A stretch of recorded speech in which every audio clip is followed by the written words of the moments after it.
डर भी गए थे कि इन सब क्रांतिकारियों को हमको क्या करना है, क्रांतिकारी आंदोलन को हमको रोकना है। उसके लिए गांधी को क्या करना पड़ेगा, बाहर निकालना पड़ेगा। तो गांधी को कोई रीजन देना पड़ेगा ना बाहर की, ऐसे निकाल दिए गांधी जी को। एक रीजन दिया गया, गांधी जी का स्वास्थ्य ठीक ना होने के कारण हम इनको बाहर करते हैं जेल से। स्वास्थ्य ना ठीक होने के कारण जैसे ही गांधी जी बाहर आए, 1924 में ही बाहर आ गए गांधी जी, फिर शुरू कर दिए। कहते हैं चलो फिर शुरू आंदोलन। कहते हैं कि राष्ट्र प्रेम ही सबसे बड़ा। फिर उसके बाद उनका एक सेशन हुआ, उसमें भाषण में उन्होंने बोला कि राष्ट्र प्रेम ही सबसे बड़ा प्रेम है। पूरी जनता को फिर इकट्ठे करने लगे। फिर धीरे धीरे हाँ कुछ गलतियां, हाँ गांधी जी के बहुत सारे लोग विरोध भी करते हैं किसी मुद्दे पे, लेकिन वो व्यक्ति समझदार बहुत था। उसने अपने हिसाब से चीजों को, भाई किसी भी लड़ाई को हम लोग तुरंत नहीं लड़ सकते ना, उसने एक एक स्टेप से लड़ाई की है, हर चीज समझ को। अगर वो आंदोलन में कभी मार हिंसा को ले आता तो ना फिर हमारी भी जनता मार खाती, हमारे भी लोग मरते ना। अगर हम किसी व्यक्ति से लड़ाई करते हैं ना तो क्या होता है, हमारे भी लोग मारे जाते हैं। अब सुनो, गांधी जी बहुत ही अच्छे लीडर थे, उन्होंने अपने भारतीयों को बहुत सारे मरने से बचाया है। मोहम्मद अली जिन्ना जो पाकिस्तान जिन्होंने बनाया, उनके अंदर एक यही कमी थी, क्योंकि उनके अंदर क्रोध बहुत था, वो मार की बात करते थे।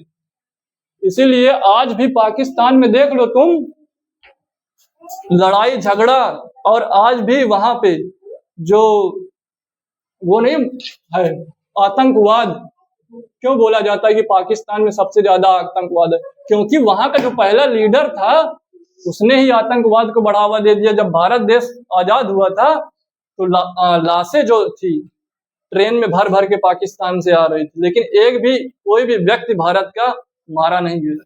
वो हमारे नेता बहुत अच्छे थे, जो पहले के थे जितने भी लीडर थे, ये खूबी थी हमें। तो गांधी जी फिर अपना फिर कार्रवाई शुरू कर दिए। 1927 में साइमन कमीशन आया। साइमन कमीशन था कि हम भारत में प्रशासनिक सुधार करना चाहते हैं। प्रशासनिक सुधार करने के लिए उन्होंने एक कमीशन बनाया, लेकिन उस कमीशन में किसी भी भारतीय को शामिल नहीं किए। तो फिर कांग्रेस वाले, गांधी जी गुस्सा आ गए, लो हमारे देश में सुधार करना चाहते हो लेकिन एक भी भारतीय को क्यों नहीं शामिल किए।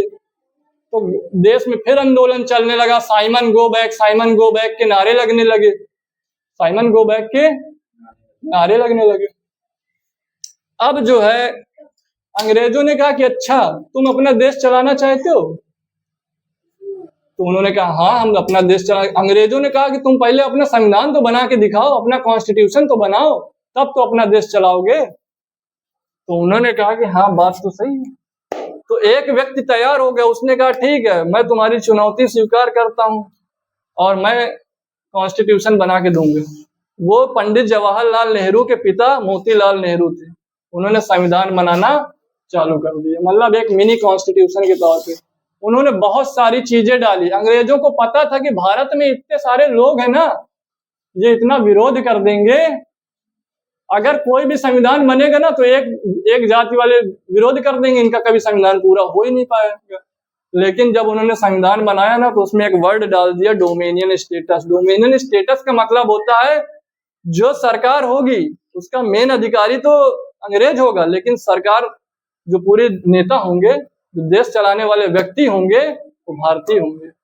इस चीज का विरोध उनके बेटे ने खुद कर दिया, पंडित जवाहरलाल नेहरू ने ही कर दिया, अपने पिता का विरोध। ये डोमिनियन स्टेटस नहीं चाहिए हमको, पूरी आजादी चाहिए, पूरी। अब कोई अंग्रेजों का नामो निशान यहाँ से हटाना है, हमको क्या चाहिए, पूरी आजादी चाहिए। और फिर इसी में विरोध होने लगा आपस में। फिर उसके बाद 1928 की घटना है।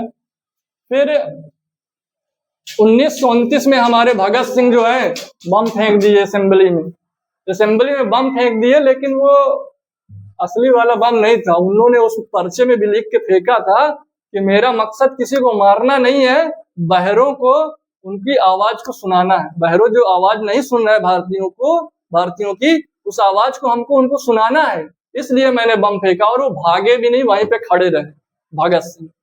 अब खड़े थे भगत सिंह वहां पे, तो उनको पकड़ लिया गया। भाई अगर व्यक्ति को अगर भागना होता ना, वो बम फेंक के भाग भी जाता और पकड़ भी नहीं पाते, लेकिन वो बम फेंक के वहीं पे खड़े थे, भागे नहीं।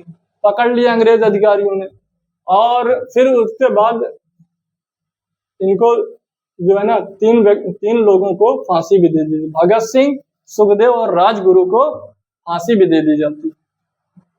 लेकिन एक चीज में गांधी जी अगर चाहते ना तो इस फांसी को रोक सकते थे। गांधी जी की बहुत बड़ी भूल थी और बहुत बड़ी गलती थी जो इस चीज को नहीं रोकी। आप हर चीज में आमरण अनशन पे बैठ जाते थे, ठीक है। देखिए अब वो क्या सिचुएशन थी उनकी ये तो मैं नहीं जानता, लेकिन अगर गांधी जी चाह लेते ना इस चीज को तो रोक सकते थे नहीं। जब आप दूसरी चीजों में आमरण अनशन पे बैठ सकते हो, तो जब आप बोल देते कि ये हमारे देश के नौजवान हैं, गलती ठीक है हो गई, लेकिन आप इनको फांसी नहीं दे सकते। आप आजीवन कारावास में बदलवा देते, पूरी जिंदगी उनको जेल में करवा देते, जब देश आजाद हो जाता तो फिर निकाल लेते। कर सकते थे ना, ये उनसे भूल हो गई। 1931 में क्योंकि इरविन के साथ उनका समझौता चल रहा था, तो गांधी जी उस चीज पे ध्यान ही नहीं दिए, ठीक है। 1930 में एक आंदोलन और शुरू कर दिया गांधी जी ने, क्योंकि अब कोई मुद्दा था नहीं, तो गांधी जी ने एक ऐसा मुद्दा ढूंढा जहां पे हर धर्म और हर जाति के लोग इकट्ठे हो सके। कैसे?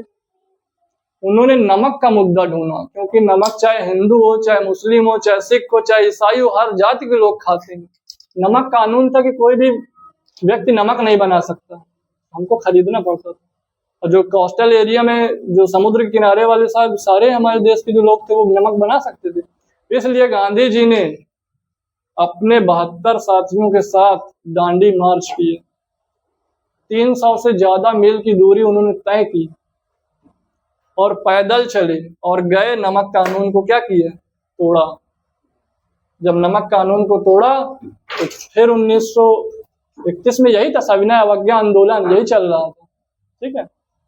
फिर ये आंदोलन चला, नमक कानून तोड़ा गया, लेकिन बहुत सारे लोगों के साथ फिर से अंग्रेज अधिकारियों ने अत्याचार किए, ठीक है। बहुत सारे क्रांतिकारियों को पकड़ा। 1935 में फिर एक क्या आता है, भारत के लिए एक छोटा मिनी कॉन्स्टिट्यूशन भी बोल सकते हो, छोटा एक संविधान आया, सुधार आया, ठीक है।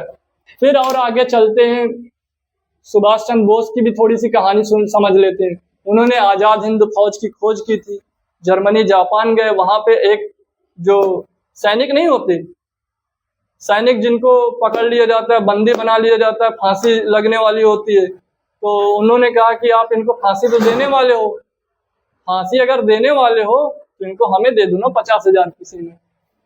सुभाष चंद्र बोस ने कहा। सुभाष चंद्र बोस ने 50,000 के जो व्यक्ति थे उनको लेकर ट्रेनिंग दी। क्या दिए? ट्रेनिंग दी। पीछे वालों को जगाओ, सो रहे हैं, सीधा बैठो, सीधा बैठो। 50,000 की क्या सेना तैयार की।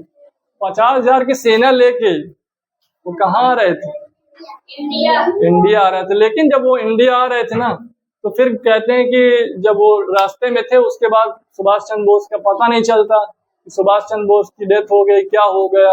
लेकिन कई लोग ऐसा बोलते कि तो उन्होंने भेष बदल लिया था, दूसरा रूप धारण कर लिया था, उसके बाद उनकी कोई कहानी नहीं मिलती। चंद्रशेखर आजाद भी एक ऐसे व्यक्ति थे जिन्होंने कहा था कि कोई भी अंग्रेज अधिकारी मुझे ना तो पकड़ सकता है ना तो मुझको मार सकता है। जब अंग्रेज अधिकारी इलाहाबाद के अल्फ्रेड पार्क में थे, तब अंग्रेजों ने उनको घेर लिया था। तब चंद्रशेखर आजाद ने क्या किया था, अपने आप को खुद से गोली मार ली थी, क्योंकि उन्होंने कसम खाई थी कि मुझको कोई भी अधिकारी पकड़ नहीं सकता। फिर 1942 का समय आता है। 1942 में क्या होता है, क्विट इंडिया मूवमेंट चलता है, भारत छोड़ो आंदोलन। गांधी जी ने कहा कि अब बहुत हो गया। क्यों हुआ था? क्योंकि अब बता दें, फर्स्ट वर्ल्ड वार एक पहले हुआ था, मैंने उस घटना को नहीं बताया। 1914 में फर्स्ट वर्ल्ड वार हुआ था, जब गांधी जी आए थे। अंग्रेजों ने कहा कि हमारा साथ दो, हम तुमको आजाद कर देंगे। 1914 में कहा था। अंग्रेजों का पूरा सपोर्ट किया गांधी जी ने, पूरे यहाँ के सैनिक भेजे उनकी लड़ाई में, फर्स्ट वर्ल्ड वार में। अंग्रेज जीत के आ गए, फिर उसके बाद रॉलेट एक्ट लगा दिया। तो उनको पता था कि आजादी नहीं देंगे तो अफरा तफरी मच जाएगी, तो उन्होंने रॉलेट एक्ट इसीलिए लगाया था, जिसको काला कानून बोला, 10 लोग इकट्ठे नहीं होंगे। तब जलियांवाला बाग हत्याकांड हो गया था। जब आजादी नहीं दी, फिर 1939 में हमारा द्वितीय विश्व युद्ध चल रहा था। और फिर अंग्रेज अधिकारी यही कह रहे थे कि अब की बार हमारा सहयोग दे दो विश्व युद्ध में, फिर तुमको आजादी दे देंगे। गांधी जी ने कहा कि अब की बार कोई नहीं चल पाएगा तुम्हारा ये सब चीज, हम कोई सहयोग वयोग नहीं देंगे। उसी समय 1942 में क्विट इंडिया मूवमेंट शुरू कर दिया, भारत छोड़ो आंदोलन, क्योंकि यही एक ऐसा टाइम था कि अंग्रेज उधर भी लड़ रहे थे, विश्व युद्ध में भी चल रहा था, तो अंग्रेजों की लड़ाई उधर भी चल रही थी। तो एक अच्छा समय यही था कि इसी समय मारो ना, जब दुश्मन जो हो उधर भी लड़ रहा हो तो उसके पास सेना कम हो जाएगी ना, जाओ सेना कम हो जाएगी ना, क्योंकि उनकी सेना उधर भी लड़ रही। तो गांधी जी ने कहा यही अच्छा समय है, इनको मारो। गांधी जी ने उन्हें उसी समय कहा, क्विट इंडिया मूवमेंट शुरू कर दिया और एक नारा दिया था उन्होंने, करो या मरो, डू और डाई, करो या मरो का नारा दिया गांधी जी ने तब। फिर उसके बाद भारत छोड़ो आंदोलन चला पूरे तरीके से, पूरे देश में मतलब ये आंदोलन फैल गया। धीरे धीरे अंग्रेजों को लगा कि अब बात नहीं बन पाएगी, थोड़ा इधर उधर किया, बात को घुमाया कि ये करेंगे वो करेंगे आंदोलन। फिर जब जैसे ही वर्ल्ड वार खत्म हुआ 1944 में, तब तक यूएन भी बन गए, तो फिर दूसरी तरफ से भी मान लो यहाँ भारत में तो विरोध चल ही रहा था, ऊपर से भी मान लो प्रेशर आने लगा था, यूएन भी बन चुका था। हाँ, इतना ज्यादा आंदोलन चल रहे थे, तो अब अंग्रेजों को लगा कि अब यहाँ शासन चल नहीं पाएगा। 1945 में जो है क्या किया गया, एक कैबिनेट मिशन योजना चलाई गई। उसके तहत क्या किया गया, भारत के लिए एक कमेटी बनाई गई जो उसको क्या करेगी, आजादी दिलाएगी। और फिर 1900 बहुत सारी चीजें हुई, फिर उसकी भी बात होने लगी, मुस्लिम लीग की बात होने लगी, है ना। मोहम्मद अली जिन्ना थे, वो अलग मांग करने लगे। संविधान सभा भी बना दी गई जब देश आजाद हुआ, 15 अगस्त 1947 को देश आजाद हो गया। फिर उसके बाद क्या हुआ, एक संविधान सभा बनाएगी जो हमारे देश के लिए क्या बनाएगी, संविधान बनाएगी। तो जो डॉक्टर अंबेडकर थे वो प्रारूप समिति के एक अध्यक्ष थे, ठीक है, जो एक ड्राफ्ट कॉन्स्टिट्यूशन का तैयार किया था, और उस ड्राफ्ट पे क्या करते थे, चर्चा होती थी संसद में, ठीक है। फिर इस तरीके से हमारा 2 साल 11 माह 18 दिन में हमारा कॉन्स्टिट्यूशन बना।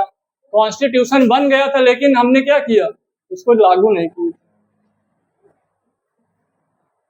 26 नवंबर 1949 को हमारा संविधान बन के तैयार हो गया था, लेकिन हमने उसको लागू नहीं किया था। उसको हमने लागू कब किया था, 26 जनवरी 1950 को, ठीक है। अब इसके पीछे भी एक घटना है कि हमने उसको लागू क्यों नहीं किया।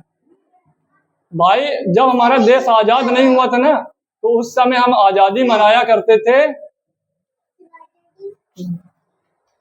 जब हमारा देश आजाद नहीं हुआ था, तब हम आजादी 26 जनवरी को मनाया करते थे। लेकिन हमारा देश आजाद हो गया 15 अगस्त को ना, तो हम आजादी किस दिन मनाएंगे, 15 अगस्त को। लेकिन 26 जनवरी की डेट तो हमारे लिए बहुत महत्वपूर्ण थी ना, क्योंकि हम वर्षों से पहले जब हम अंग्रेजों के गुलाम थे, तो हम 26 जनवरी को मनाया करते थे।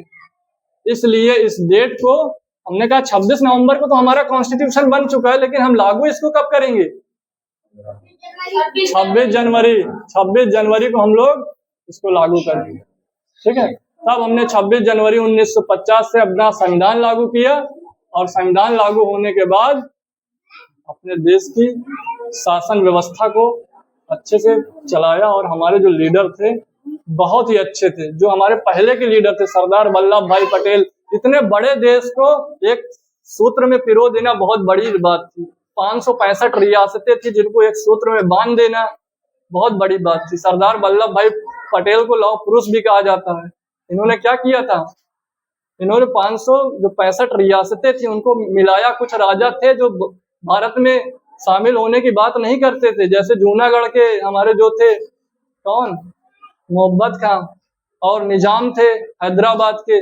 कश्मीर के राजा थे जो शामिल होने की बात नहीं कर रहे थे, लेकिन उनको भी किसी न किसी तरीके से मिलाया गया। ठीक है, आज के लिए इतना ही।